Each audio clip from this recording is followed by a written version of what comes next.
This is my first time ever ranking the Fast and Furious movies here on this channel.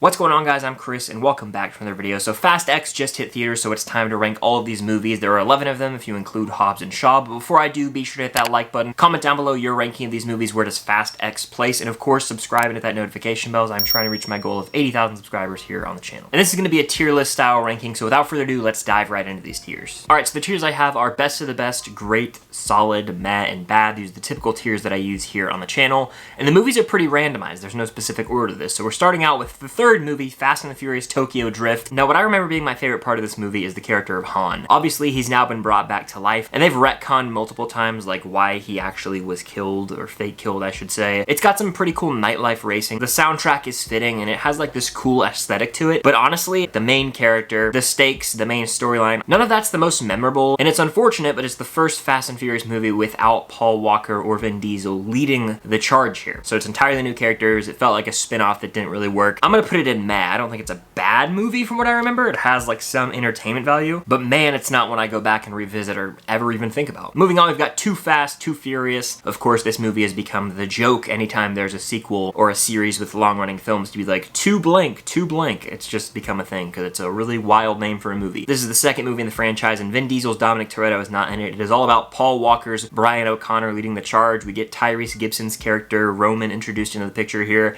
and they have some great chemistry together. Basically, the two of them are trying to bust a drug lord the whole time. It's pretty generic. It's got some interesting action. Ludacris is in the movie, and we've got some wild street races. But at the end of the day, Too Fast, Too Furious, I remember being a pretty bad movie. As awesome as Paul Walker is as Brian O'Connor, he alone cannot save this movie. I'm gonna throw this movie in the bad tier. I think Tokyo Drift is a little more exciting than Too Fast, Too Furious. Moving on, though, we've got Fast X, the latest film in the franchise that I just saw yesterday. Check out my out-of-theater reaction. It is linked up above. This movie is not very good, and that kind of becomes a common trend with a lot of the movies here on this list, I realize. The issue with Fast X is that it's all over the place. I'm talking there's 5 to 10 main plot lines. We're constantly jumping across the globe from country to country, continent to continent. It made me lose my mind, honestly, because it got so convoluted and stuffed that it just felt bloated. In fact, the movie's only like 2 hours and 20 minutes, but it felt like 3 hours. I was damn near sweating in the theater waiting for this thing to end. Fast X is a lot to take in, and it's got some cool moments, I'm not gonna lie. John Cena's character's great here. He does his peacemaker thing and it works. Jason Momoa is having a blast as the villain, you know, this psychotic role. He's clearly someone who cares about being there, because a lot of other actors in this movie just there for the paycheck at this point. The shtick is old, alright? The jokes between Tyrese Gibson and Ludacris' character don't hit at all, and just the comedy in general did not work. Normally, there's some moments in these movies where I laugh and I'm like, oh, that was a good one, but not at all here. In fact, I don't even think Vin Diesel's acting is that great in this movie. Has it ever been that great? You guys decide in the comments down below. But here, it's pretty weak, and if you thought these movies had any logic left in them, you can go ahead and throw that out the window, because you have to turn your brain off completely to have any enjoyment with this movie at all. And I'm not the guy who sits here and critiques like, oh, that would never be able to happen in like a Mission Impossible or Bond movie. As unrealistic as it might be, there's some believability to it. In this film, no shot. And I kid you not, I have never been more jarred when a movie ended. It does not have any finality or conclusion.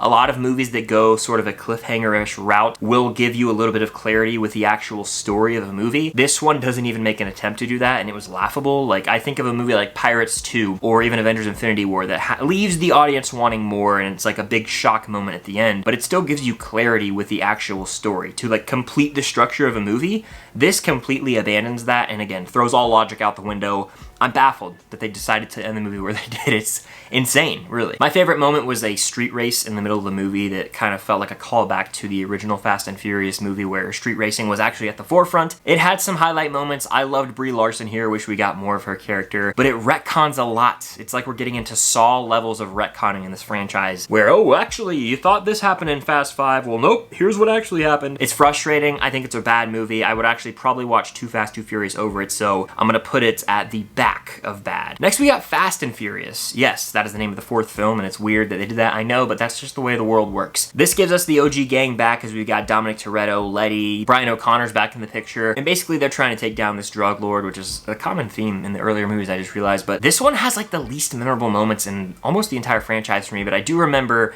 it has a great opening. We get Han back in the picture, and it has some entertaining action. I'll go above, you know, Tokyo Drift, but not by much. Next, we got Fast and Furious 6. This was actually in the middle of a solid run for this franchise. In fact, I'm gonna go ahead and put this movie in solid, the first out of the first 5 to make the solid tier. Definitely carries on the momentum from Fast 5. We got Luke Evans as the villain Shaw here. Gal Gadot's character plays a bigger role, and all around it's got great charisma to it. That's what I love about the 5, 6, 7 run, is like both Paul Walker and Vin Diesel were having a lot of fun, and everyone seemed to be really giving it their all. This was before it felt tired and really overextended its stay. Letty comes back and it's like she's got amnesia, so Dom's trying to get her back to remembering him. And of course, it's got a great highway scene that has one of the more unrealistic moments where Dom dives out of a window and like tackles Letty into a car. It saves her. They both would have been dead as hell. We all know that though. I thought Luke Evans did a great job as the villain here, and of course the post-credit scene set up Jason Statham's Shaw, going back to the Tokyo Drift timeline, the first time we retconned that moment. It's a solid watch. It's better than everything I just talked about, but it's not like a great movie or anything. Then we've got Furious 7, which in terms of this franchise, I'm putting it in great. This is a movie that is a beautiful send-off to Paul Walker's Brian O'Connor. I remember I first ever watched these movies actually leading up to Furious 7. I'd never seen any of them, and I wanted to see this one in theaters, and it had me and all my friends like tearing up as See You Again played when, you know, Brian O'Connor and Vin Diesel's Dominic Toretto went their separate ways. What a beautiful final shot for that movie. In fact, I would argue this could have been the end of the Fast and Furious saga as we know it. They could have just done spin-offs after Furious 7 and ended the main saga with this movie. Now it's got some pretty wild moments here. Like they drive a car out of one building into another building, defying the laws of physics, but that's nothing new in the Fast franchise. It's great to see Jason Statham as Deckard Shaw in this movie. I just remember watching this one in theaters and enjoying myself so much from beginning to end. It's got humor and a ton of heart, and I think it does a really great job of paying homage to Paul Walker's life and his role as Brian O'Connor. Next is Hobbs and Shaw, which I just watched for the first time a few days ago. It's one of the few I actually had not seen. I'm not gonna say it blew me away, but really surprised me. I had an absolute blast with this movie. It's like a 4 out of 5 type of movie where I was enjoying myself from beginning to end, and I think it's because it was able to abandon the Dominic Toretto saga. David Leitch comes in to direct. He just directed Bullet Train, which is one of my favorites from last year. He did Deadpool 2, and the action in both those movies,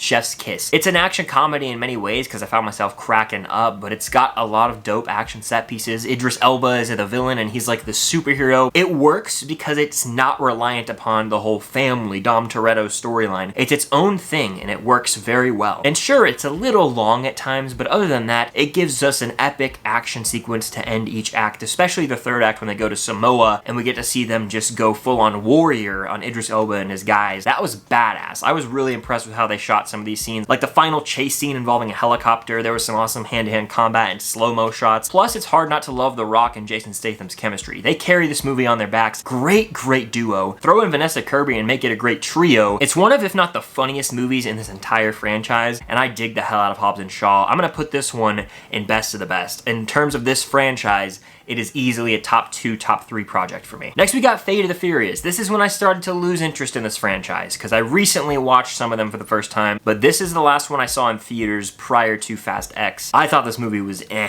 The Rock carried it for me, but this is where it really started to lose any sense of reality, with this scene in the opening where Dom like gets out of a car that's on fire and somehow escapes from it blowing up. This is where the plots became a little too convoluted for me. I believe Charlize Theron's character is introduced in this film, and it just became way too much, because we have so many characters in the franchise at this point.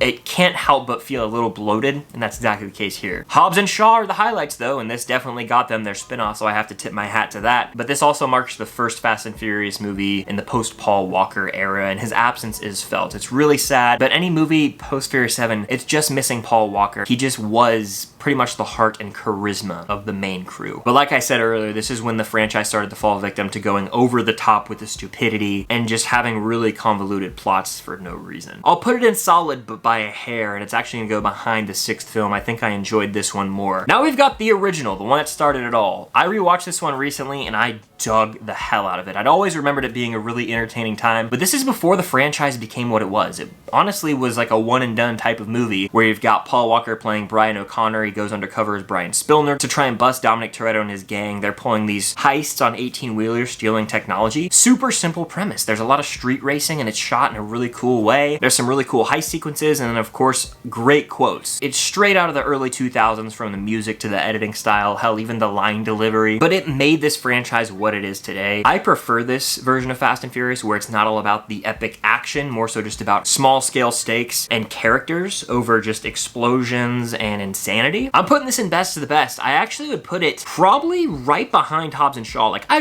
really had a blast with Hobbs and Shaw, but these two movies, I mean, they're really good on their own outside of this franchise as a whole. Then we've got Fast 5, a movie that I haven't rewatched in a while, but I remember it being my favorite by a long shot when I did my last big binge through of this franchise. It introduces The Rock. We get the badass hand-to-hand combat scene where Vin Diesel's Dominic Toretto fights Hobbs, The Rock. It's a straight-up heist movie in Rio de Janeiro as they're driving around with this safe, and it's super enthralling. This is when the action was taken to another level, and it balances like the humor with the actual seriousness really well. It doesn't go too over the top yet. There's still a sense of like this could actually happen in real life to it. To be honest, I have to rewatch it one more time before I can put it at the very top of this ranking because the other two are way fresher on my mind. But Fast 5's going in best of the best. I'm gonna put it right here for now. It could be far and away the best, and I just don't remember certain moments.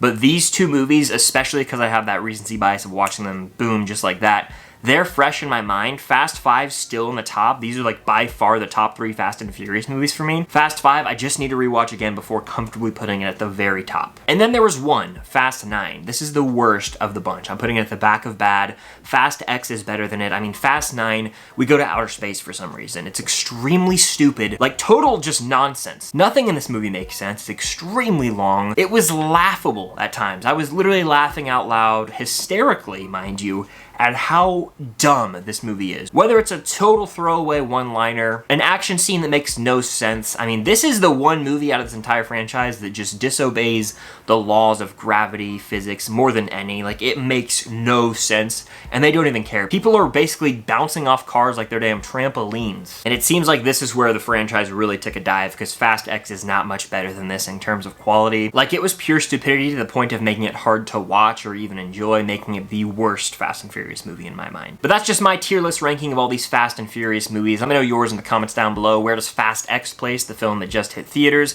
Let me know your thoughts on that as well. But thank you guys so much for watching. Be sure to hit that like button. Again, subscribe and hit that notification bell to help me reach my goal of 80,000 subscribers here on the channel. It means a lot. That's all I got for Fast and Furious content for the foreseeable future. Who knows when Fast 11 will come out, or Fast X Part 2, I should say. But thank you guys so much for watching, and until next time, I'll see you guys later.